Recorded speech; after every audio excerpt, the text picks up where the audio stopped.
शरणं गच्छामि धम्मं शरणं गच्छामि संघं शरणं गच्छामि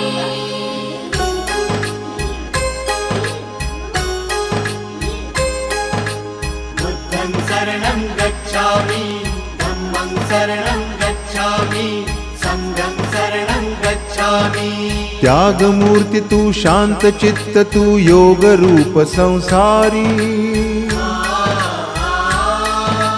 दया प्रेम अन मानवतेचे प्रतीक तुझी ईश्वरी सिद्धमूर्ती सिद्धार्थ गौतम सकलांचा स्वामी